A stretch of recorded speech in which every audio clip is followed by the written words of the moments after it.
വാംകോ ഫാമിലേക്ക് നിങ്ങൾക്ക് ഏവർക്കും ഒരിക്കൽ കൂടി സ്വാഗതം. കഴിഞ്ഞ വീഡിയോയിൽ നമ്മൾ അടക്ക എങ്ങനെയാണ് പാകുന്നതെന്നാണ് നിങ്ങൾക്ക് കാണിച്ചു തന്നത്. നമ്മൾ കൃത്യമായ ഡേറ്റ് ഓർക്കുന്നത് നവംബർ 10-ാം തീയതിയാണ് നമ്മൾ ഈ അടക്ക ഇവിടെ പാകിയത്. ഇപ്പോൾ ഏകദേശം എല്ലാം മുളച്ചു. ഇപ്പോൾ ജനുവരി ഏകദേശം 60 ദിവസമായി, 45 ദിവസത്തിലെ മുള വന്നു. പക്ഷേ നമ്മളെല്ലാം മുളക്കാൻ വേണ്ടി വെയിറ്റ് ചെയ്തതാണ്. ഇപ്പോൾ ഏകദേശം എനിക്ക് തോന്നുന്ന ഒരു 90% മുള വന്നു കഴിഞ്ഞു. അപ്പം ഞാനിപ്പോൾ ഇനിയിപ്പോൾ മുള വന്ന ഇത് ഞാൻ നിങ്ങൾക്ക് കാണിച്ചു തരുന്നതാണ്. ഇതിപ്പോൾ ഞാൻ ഇവിടുന്ന് ഇങ്ങനെ തോട്ടത്തിലേക്ക് മാറ്റിക്കൊണ്ടിരിക്കുക, നഴ്സറി ബാഗിലേക്ക് ആക്കാൻ വേണ്ടി മാറ്റിക്കൊണ്ടിരിക്കുക. അതപ്പോൾ ഇതൊക്കെ മുള വന്നു കഴിഞ്ഞു. ഇപ്പോൾ നല്ല എനർജി ഇല്ല ഇതാണ്, ഒരു ചെറിയ കുഞ്ഞലയൊക്കെ ഇതിന് വന്നു കഴിഞ്ഞു. അപ്പോൾ ഇതിലെനിക്ക് നിങ്ങളോട് പ്രത്യേകം പറയാനുള്ളത്, കുറച്ച് ആൾക്കാർക്കൊക്കെ ഞാൻ അടക്ക ഫാമിൽ നിന്ന് എടുത്തിട്ട് അയച്ചു കൊടുത്തിരുന്നു.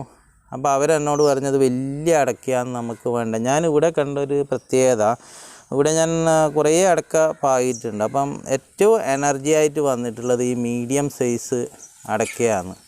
അപ്പം ഞാൻ പോയ ഫാമിൽ നിന്ന് അവരും എൻ്റെ അടുത്ത് പറഞ്ഞത് മീഡിയം സൈസ് അടക്കയാണ്, നിറയെ അകത്ത് കാമ്പുണ്ടാവും, അതാണ് എനർജി ആയിട്ട് വരുന്നതെന്ന്. ഇതിൻ്റെ അകത്ത് നല്ല കാമ്പുണ്ടാവും.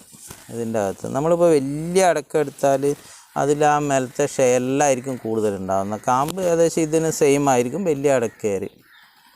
അപ്പോൾ ഇനിയിപ്പോൾ ഞാൻ നിങ്ങൾക്ക് അടുത്തതായി കാണിക്കാൻ പോകുന്നത്, ഇത് ഇപ്പോൾ നമ്മൾ പാകിയെടുത്തുനിന്ന് എടുത്തു.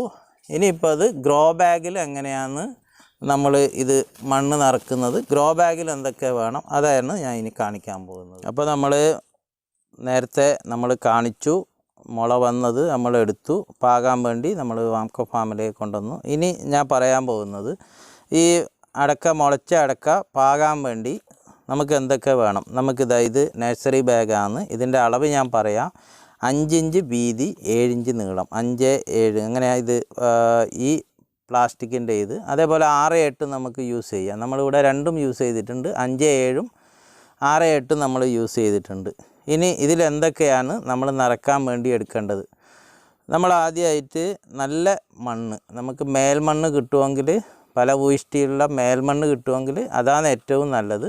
മേൽമണ്ണ് അത്യാവശ്യം, പൊടിക്ക് ലേശം മണൽ, അത് ആ നീർവാർച്ച ഉറപ്പാക്കാൻ വേണ്ടിയിട്ടാണ്. അപ്പോൾ മണൽ.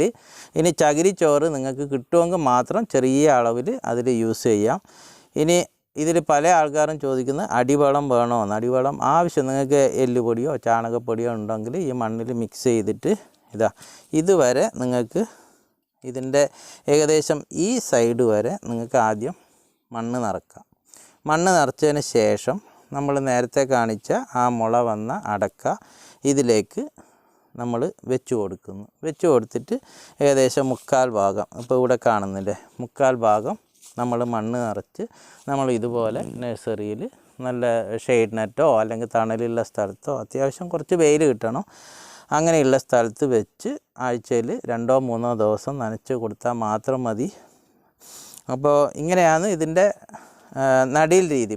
നടീൽ രീതി മീൻസ് നമ്മൾ നഴ്സറിയിൽ എങ്ങനെയാണ് ഈ തൈ ഉണ്ടാക്കുന്നതെന്നാണ് ഞാൻ നിങ്ങൾക്കിപ്പോൾ പറഞ്ഞു തന്നത്. ഇനി നിങ്ങൾ പ്രത്യേകം ശ്രദ്ധിക്കേണ്ടത്, നമ്മൾ ഒരു കാരണവശാലും ഈ തൈ പെട്ടെന്ന് വളർന്ന് വലുതാവട്ടെ എന്നുള്ള ഉദ്ദേശത്തിൽ യൂറിയയോ അതുപോലെയുള്ള ഒരു രാസവളം ഉപയോഗിക്കേണ്ട കാര്യമില്ല.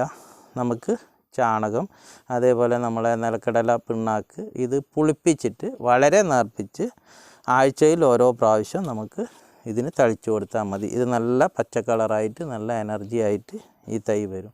അതോടൊപ്പം ശ്രദ്ധിക്കേണ്ട വേറൊരു കാര്യം, ഇതിന് ഈ പൂപ്പൽ രോഗം വരാനുള്ള സാധ്യത, ഇതുപോലെ ഷെയ്ഡ് നെറ്റൊക്കെ ഇടുമ്പോൾ പൂപ്പൽ വരാനുള്ള സാധ്യതയുണ്ട്. അപ്പോൾ നമ്മൾ ബോഡോ മിക്സ് വളരെ നേർപ്പിച്ച് അതും 2 ആഴ്ചയിലൊരിക്കൽ നമ്മൾ ഈ പെയിൻ്റ് അടിക്കുന്ന ബ്രഷ് ഉണ്ടല്ലോ, ആ ബ്രഷിൽ ബോഡോ മിക്സ് ചെയ്ത് ഇങ്ങനെ ഒന്ന് വീശി കൊടുത്താൽ മതി. അങ്ങനെ വീശി കൊടുത്ത് പോയി കഴിഞ്ഞാൽ നമുക്ക് ഫംഗസിൻ്റെയോ കുമിൾ രോഗത്തിൻ്റെ യാതൊരു അസുഖവും ഇതിനുണ്ടാവില്ല.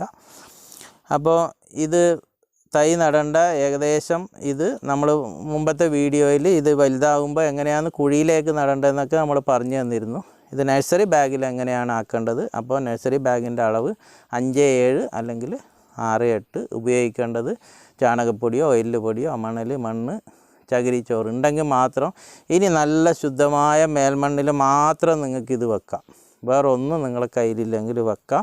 ചാണകപ്പൊടി ഇല്ലെങ്കിൽ നിലക്കടല പിണ്ണാക്ക് പുളിപ്പിച്ചതിന് ശേഷം 2 ആഴ്ച കൂടുമ്പോൾ നേർപ്പിച്ച് ഇതിലൊഴിച്ച് കൊടുത്താൽ മാത്രം മതി. നല്ല എനർജി ആയിട്ടുള്ള തൈയായിട്ട് വരും.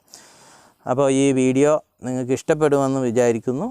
അപ്പോൾ ഇഷ്ടപ്പെട്ട് കഴിഞ്ഞാൽ തീർച്ചയായും നിങ്ങളിത് കൂടുതൽ ആൾക്കാരോട് പറയണം. പിന്നെ ഒരു പ്രത്യേക റിക്വസ്റ്റ് ഉള്ളത്, കവുങ്ങ് സംബന്ധമായി നിങ്ങൾക്ക് ഏതെങ്കിലും വീഡിയോ അഡീഷണലായി നമ്മൾ എടുക്കണം, നിങ്ങൾക്ക് അങ്ങനെ എന്തെങ്കിലും ഡിമാൻഡ് ഉണ്ടെങ്കിൽ നമ്മുടെ കമൻറ്റ് ബോക്സിൽ പറഞ്ഞാൽ ഞങ്ങളത് പരിഗണിക്കുന്നതായിരിക്കും.